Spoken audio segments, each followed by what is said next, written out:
Welcome to the Wealthworthy Podcast. I'm Trisha. Hi, I'm Darian. Today we'll be talking about creating access to wealth. So, what is actually considered wealthy? According to a CNBC article, having $2.3 million in net worth on average in most states is what it takes for you to be wealthy. So, does that number seem too high, or like how you feeling about just hearing a figure? The reality is that even though it seems large, your number is what you need it to be, right? So you have to determine what financial number makes sense for the lifestyle that you're looking for. If you've paid any attention to what's happening with the FIRE movement, so financial independence, retire early, the idea is that you want to earn 25 times whatever your annual expenses are in order to get your financial independence number. So if you felt you need to earn $70,000 every year in order to cover all your annual expenses, then to be financially independent, you would need 25 times that, or 1.75 million. So that really isn't a far cry from the 2.3 million. But obviously, if you want to lower your expense base, then you need less in order to have that lifestyle that you're looking for. So a big piece of it is going to be figuring out how to lower your expense base. So frugality can definitely work to your advantage in that case. But if you want to have a more robust lifestyle, it takes some real deliberate planning. Anything you can think of there, Darian? I think it just goes back to having a plan, kind of having a budget, and figuring out how much you bring. Right. So I guess we can talk through now just how can you get there, right? Like what does it take for you to really live in abundance? So I think that the people with the right mindset and those who are able to fearlessly approach some of the unknowns, so the risk takers, are the ones that are able to really take advantage of living in abundance. You also have to be willing to challenge the status quo, right? So if things are going as usual, or a process is continuing the same way that it's always been, then there's no wiggle room for you to help impact the industry or change things that are currently going on. So just having that open mind to challenge things as you see fit, but then also being deliberate and intentional with monetizing your skills. So figuring out how to monetize the things that you're good at. As I guess the most practical piece would be just saving, investing, and earning, and repeating over and over until you're able to get to the level that you really want. So the more you're able to save, every $100 you can cut back in your regular expenses is going to be important to your success in earning what you really would like for your financial goals. And then, of course, with earnings, the more money you earn, the more you're able to save just based on having a larger pot to deal with. But you have to take advantage of the power of investing. So I would urge everyone to consider the rule of 72, which tells you exactly how long it takes for your money to double at a given percentage. So we talked last episode about making sure that you're earning at least 7 to 8% on your money by partaking in different index funds, mutual funds, ETFs, just finding ways that you can take advantage of the possibilities that the market has out there. So with the rule of 72, you would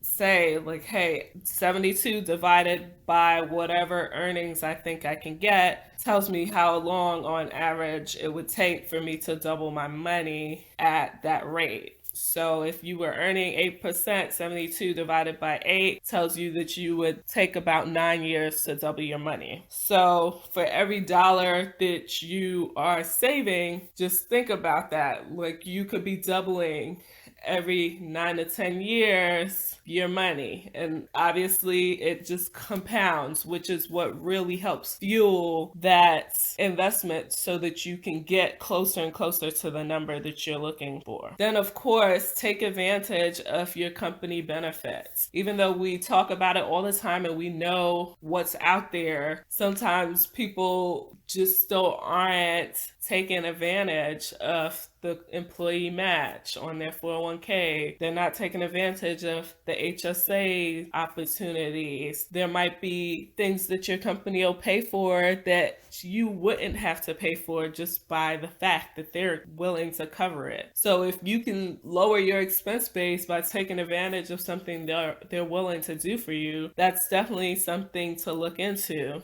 And then you have to figure out how to cut back on your expenses. It's not just about being cheap, right? It's about finding the things that are valuable to you and just putting your money towards those things of value and cutting back on everything else that doesn't matter as much. But half of the battle is really not recognizing or doing the research to realize how much people are really making. So when it comes to earning, you have to find out how much the top people in your fields are making on average, because that tells you, with whatever it is that you're doing, this is the most that I can be making if I follow that same path. If you do something completely off path, of course, different rules apply. But if you are following what your industry is doing and you're looking to be an expert in that, what is the max that you can earn from that field, and how can that impact your financial goals? There's no doubt that there are inequalities and disadvantages that'll make it difficult for everyone to access wealth, but just remember that no one is more excited about your trajectory than you, and so you really have to take that into consideration and feed that into your day-to-day so that you really are being excited and putting at the forefront what your goals are so that you can achieve them. It's also helpful to surround yourself with like-minded individuals. So if you find somebody who is interested in the same industries as you, or they have expertise in the area that you would like to learn more about, then that's a great opportunity for you to bolster the things that you know the most about and to be able to leverage someone else's expertise as well. Some of the most successful businesses come out of those types of partnerships. You need that person who gives you a boost. So when I think about Apple, Steve Jobs and Steve Wozniak were good partners in really having Steve Jobs as the person who would look at how to monetize the computers while Steve Wozniak was busy building them and the mastermind behind that. So really being able to have that partnership was helpful for them to get both sides of it. Just knowing how to monetize something you're already good at can make a world of difference. I think that that's a big thing, just not realizing how to monetize something or not knowing how to raise the funds for it. But you need a combination of your own funds invested and maybe the help of outside investors. But you really don't have to be the next Steve Jobs just to achieve your financial goals. Like, really look at some of the highest paying industries out there. It's your financial industries, your healthcare industries, and then commodity related industries. Those are real vanilla, normal, regular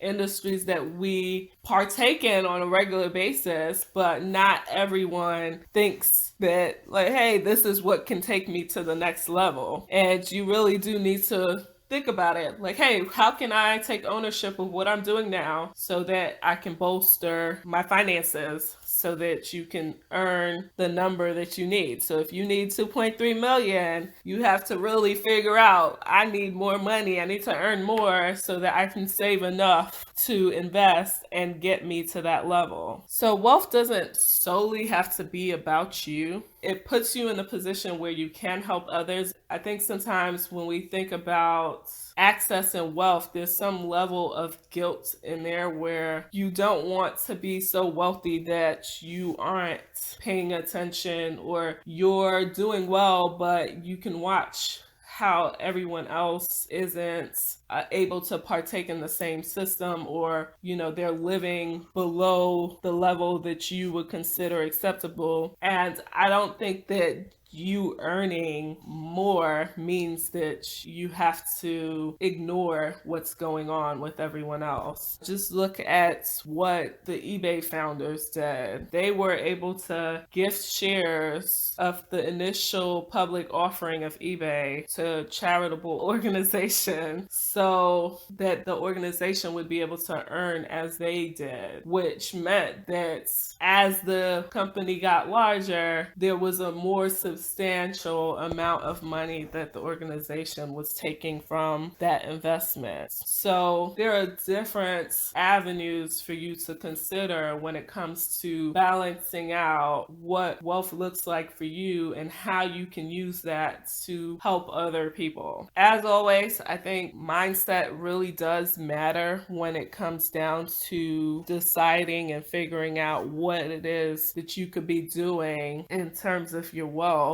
So you really have to believe that wealth is something that you can attract, that it's something that you are worthy of, and make it a priority for you to get past any barriers that are preventing you from achieving those goals. Look for different ways that you can continue growing. What aspirations do you have that just seem shy of impossible, but it's something that you're willing to work hard towards? Like, do whatever it takes for you to figure out how to get to a yes. Like, yes, you can come up with this new creation. Yes, you can take it to the next level. Yes, you can get a promotion. Figure out what things you can do that give you that access to wealth. Anything else that you can think of, Darian? Embrace the journey of wealth. Be a risk taker. Take on challenges.